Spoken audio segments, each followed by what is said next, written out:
Hello guys, I'm going to teach you how to solve the specific heat in chemistry. So let's start with this problem. So the problem 1, sample 1. So the given is it takes 500 joule to heat 30 grams of copper from 25 degrees Celsius to 75 degrees Celsius. What is the specific heat in joules per gram degree Celsius? So, kailangan natin hanapin. So, hanapin muna natin yung given. So, the given is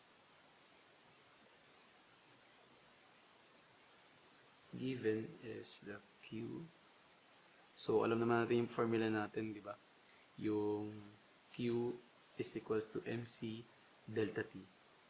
So, Q, M, C, C which is the specific heat in joule per gram degree Celsius, C tas TF, TI.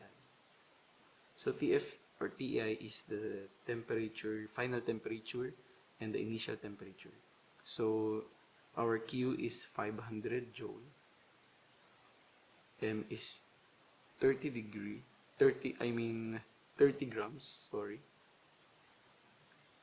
of copper.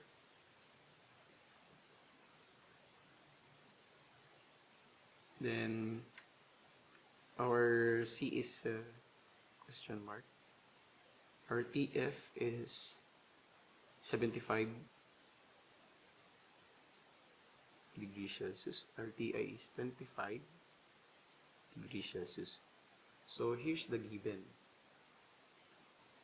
So our Q is 500 joule, M is 30 gram of copper, C is question mark, TF 75 degrees Celsius, TI is 25 degrees Celsius. So can we proceed to the solution? Our solution is solution. Oops, teka. Okay, yan. Solution. So, yung formula natin, pwede nating i-derive. So, our formula is Q is equals to MC TF minus TI.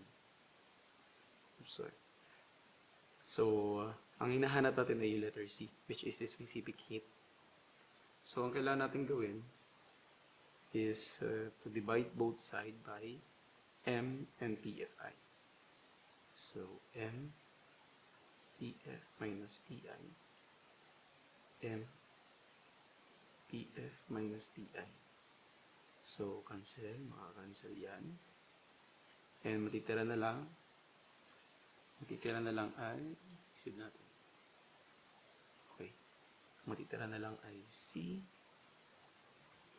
is equals to Q over M TF TI. So, ito na yung formula ang gagamitin natin. So, alam na natin yung formula, i-apply natin yung mga given. Okay. So, C, Q is 500.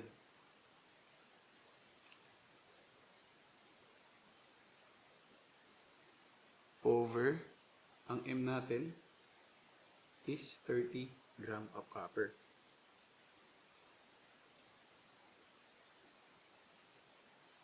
Ang TF is 75 degrees Celsius minus TI is 25, sorry.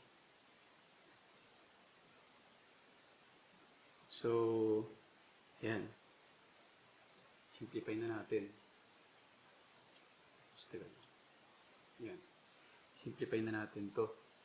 So, unahin muna natin itong baba para mas madali natin ma-simplify. So, ito.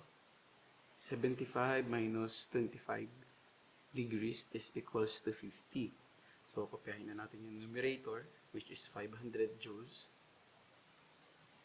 500 joules over 30 gram. Oops, wala palang gram. 30 gram of 75 50. Yan. So, maaari na natin itong idiretso sa calculator. Kung natin yung calculator natin. So, pag pinindot natin sa calculator, so 500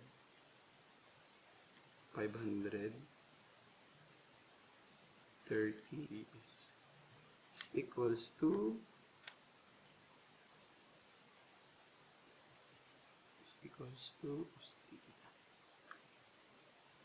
0.33. So ang kanyang label is for specific. Ito ang kanyang label.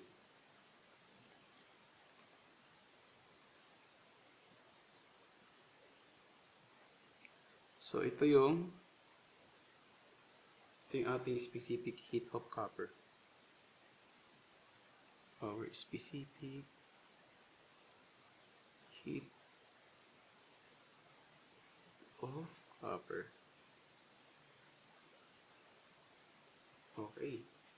Okay. So, ayan.